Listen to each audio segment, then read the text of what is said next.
Baik, Assalamualaikum warahmatullahi wabarakatuh. Kami dari kelompok 7 akan memaparkan hasil kajian kami yang berjudul Tantangan Eksistensi Ajaran Aswaja An-Nahdliyah atau kelompok Wahabi, Takfiri, dan Fundamentalis Islam. Presentasi ini disusun sebagai salah satu bentuk pemenuhan tugas ujian tengah semester untuk mata kuliah Kiswah yang diampu oleh Bapak Edi Kurniawan. Baik, sebelum kami mulai, perkenankan kami untuk memperkenalkan anggota kelompok kami. Saya Arini Rohati Farhah sebagai moderator, Wiwi Andriani sebagai presentator pertama, Ahmad Jailani sebagai presentator kedua, Koordinatul Jamilah sebagai presentator ketiga, dan Sufia Nadia sebagai presentator terakhir. Kami berharap materi yang kami sampaikan dapat memberikan manfaat dan menambah wawasan kita semua. Baik, untuk mempersingkat waktu, mari kita mulai pemaparan materi hari ini. Untuk presentator pertama akan disampaikan oleh Wiwi Andriani. Kepada Saudara Wiwi Andriani, waktu dan tempat kami persilakan. Assalamualaikum warahmatullahi wabarakatuh. Saya Wiwi Andriani. Di sini saya akan menjelaskan tentang pengertian dan karakteristik Aswaja An-Nahdliyah.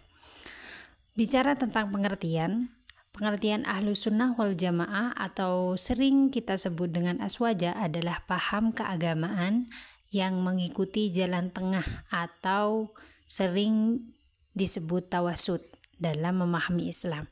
Versi NU dari Aswaja dikenal sebagai Aswaja An-Nahdliyah yang memiliki 3 pilar utama yang telah kita sebutkan di dalam PPT kami. Yang pertama yaitu akidah, yang kedua adalah fikih, yang ketiga adalah tasawuf. Bicara tentang akidah adalah mengikuti pemikiran Imam Abu Hasan al-Asy'ari dan Imam al-Maturidi, yaitu yang seimbang antara akal dan wahyu. Sedangkan fikih yaitu berpegang pada mazhab 4, khususnya mazhab Syafi'i. Dan yang ketiga, tasawuf, merujuk pada ajaran tasawuf yang bersih dari hurafat seperti yang diajarkan oleh Imam Al-Ghazali dan Junaid Al-Baghdadi.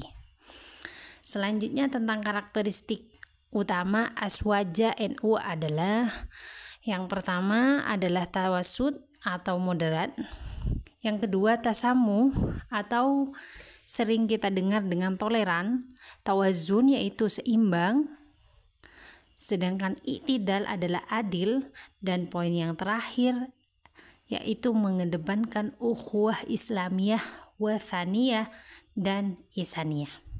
Itu adalah karakter utama Aswaja NU. Mungkin sekian penjelasan dari saya tentang pengertian dan karakteristik Aswaja An-Nahdliyah, dan kurang lebihnya saya mohon maaf. Assalamualaikum warahmatullahi wabarakatuh. Baik, terima kasih. Presentator kedua akan disampaikan oleh Ahmad Jailani. Kepada Saudara Ahmad Jailani, waktu dan tempat dipersilakan. Oke, sebelumnya Assalamualaikum warahmatullahi wabarakatuh. Di sini saya akan menjelaskan tentang karakteristik kelompok tantangan. Karakteristik kelompok tantangan terdiri dari 3 macam. Yang pertama itu Wahabi, yang kedua itu Takfiri, dan yang ketiga itu Fundamentalis Islam. Yang pertama itu Wahabi. Apa itu Wahabi? Wahabi itu berasal dari gerakan pemurnian Islam yang dipelopori oleh Muhammad bin Abdul Wahab yang berasal dari negara Arab Saudi.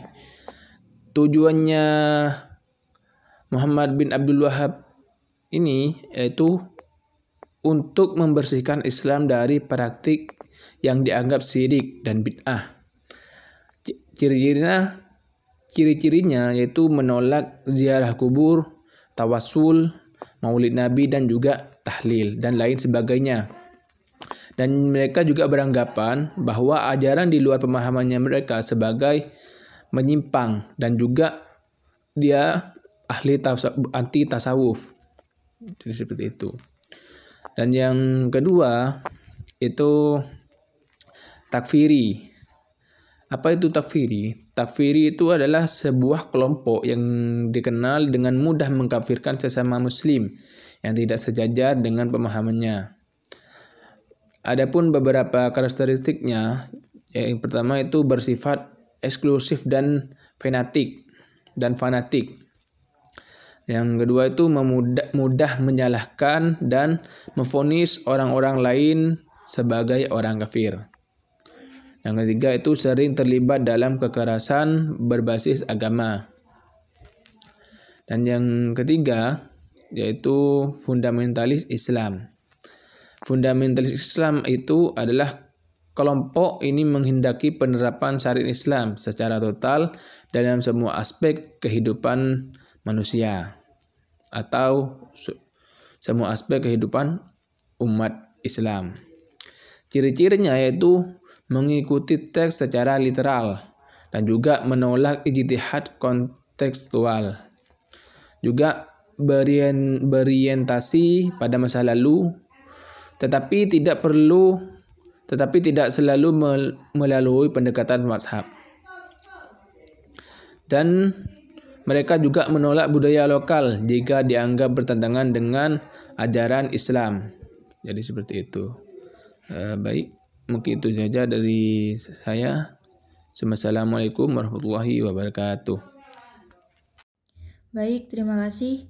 Materi selanjutnya akan disampaikan oleh presentator ketiga, yaitu Koordinator Jamilah. Kepada saudara Koordinator Jamilah, waktu dan tempat dipersilakan. Assalamualaikum warahmatullahi wabarakatuh. Saya Koordinator Jamilah. Di sini saya akan menjelaskan tentang bentuk tantangan terhadap Aswaja An-Nahdliyah.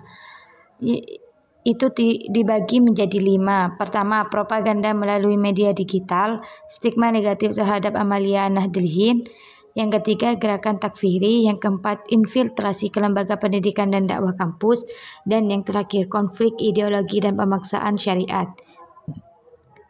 Yang pertama, propaganda melalui media digital. Penyebaran paham Wahabi dan sejenisnya banyak dilakukan lewat media sosial, YouTube, dan website dakwah. Yang kedua, stigma negatif terhadap Amalia Nahdliyin. Ritual seperti tahlilan, maulid, dan ziarah kubur dianggap sebagai bid'ah dan syirik. Yang ketiga, gerakan takfiri, mengkafirkan kaum muslim yang berbeda pemahaman dapat merusak ukhuwah Islamiyah. Yang keempat, infiltrasi ke lembaga pendidikan dan dakwah kampus. Banyak kelompok fundamentalis menyasar pelajar dan mahasiswa dengan narasi Islam garis keras. Dan yang terakhir, konflik ideologi dan pemaksaan syariat, mendorong penerapan syariat secara formal yang bisa mengancam keragaman dan kebebasan beragama. Baik, terima kasih. Selanjutnya, materi terakhir akan disampaikan oleh presentator keempat, yakni Sufia Nadia. Kepada saudara Sufia Nadia, waktu dan tempat dipersilakan. Assalamualaikum warahmatullahi wabarakatuh. Saya Sufia Nadia. Di sini saya akan menjelaskan tentang strategi NU dalam menjaga eksistensi Aswaja. Di sini ada 5 poin, yaitu poin pertama, penguatan literasi keislaman. Penguatan literasi keislaman ini adalah langkah paling dasar. Banyak konflik ideologis terjadi karena kurangnya pemahaman masyarakat tentang ajaran Islam yang benar. NU hadir untuk memberikan pemahaman Islam yang seimbang dengan mendekatkan fikih, tawasuf, dan tauhid ala Aswaja. Dengan meningkatkan literasi, NU tidak hanya memperkuat keyakinan warga NU sendiri, tetapi juga membantu masyarakat luar terhindar dari radikalisme dan kebingungan dalam beragama. Poin kedua yaitu pemanfaatan media digital. Di era sekarang, dakwah tidak cukup hanya dilakukan di masjid atau di majelis. Dunia digital adalah medan juang yang baru. NU harus hadir di YouTube, TikTok, Instagram, dan platform lainnya agar dakwah Aswaja bisa diterima oleh generasi muda. Ini bukan sekedar soal teknologi, tapi tentang menjangkau hati generasi baru dengan membahas dan media yang mereka pahami. Poin ketiga yaitu kaderisasi dan penguatan internal NU. saya melihat bahwa keberlangsungan organisasi sangat bergantung pada generasi. NU tidak boleh hanya memodalkan tokoh-tokoh senior. Kader muda harus dibina, diberi ruang dan diberi pemahaman ideologis Aswaja secara mendalam agar bisa menjadi penerus pejuang. Tanpa kaderisasi, NU bisa kehilangan arah dan kekuatan internalnya. Poin keempat, dialog antar mazhab dan lintas organisasi. Ini menunjukkan sikap dewasa NU dalam beragama. Dunia Islam butuh lebih banyak dialog daripada debat. NU mengedepankan ukhuwah atau persaudaraan, baik ukhuwah Islamiyah, watoniyah maupun insaniyah. Dengan berdialog, NU bisa menjadi harmoni tanpa kehilangan identitasnya. Poin kelima, bersinergi dengan pemerintah dan ormas lain. Sinergi ini sebagai strategi realistis dan strategis. NU memahami bahwa kekuatan sosial harus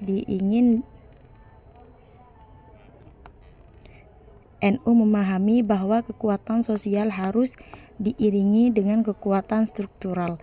Dengan menjalani hubungan baik dengan pemerintah dan ormas lain, NU bisa lebih efektif menyuarakan nilai-nilai Aswaja dan memperjuangkan kepentingan umatnya.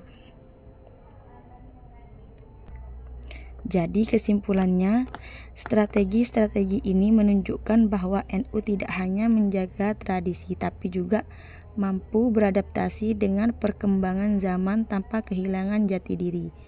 Inilah kekuatan NU dalam merawat eksistensi Aswaja di tengah dinamika global. Oke, itu saja penjelasan dari saya. Baik, terima kasih. Sebagai penutup, dapat kami simpulkan bahwa Aswaja An-Nahdliyah merupakan paham keislaman moderat yang berperan penting dalam menjaga kerukunan umat dan keutuhan bangsa. Namun, eksistensinya tidak lepas dari tantangan, terutama dari kelompok Wahabi, Takfiri, dan fundamentalis Islam, yang seringkali membawa pandangan keislaman yang eksklusif, rigid, bahkan ekstrim. Untuk itu diperlukan strategi yang tepat dari NU dan warga Nahdliyin dalam memperkuat literasi keislaman moderat, mengoptimalkan media digital, serta memperluas ruang dakwah dan dialog, agar nilai rahmatan lil alamin tetap dapat dijaga di tengah masyarakat yang plural. Demikian presentasi dari kami, semoga apa yang kami sampaikan dapat memberikan manfaat dan menambah wawasan kita semua. Mohon maaf apabila terdapat kekurangan dalam penyampaian. Wallahul muwaffiq ila aqwamit thoriq. Wassalamualaikum warahmatullahi wabarakatuh.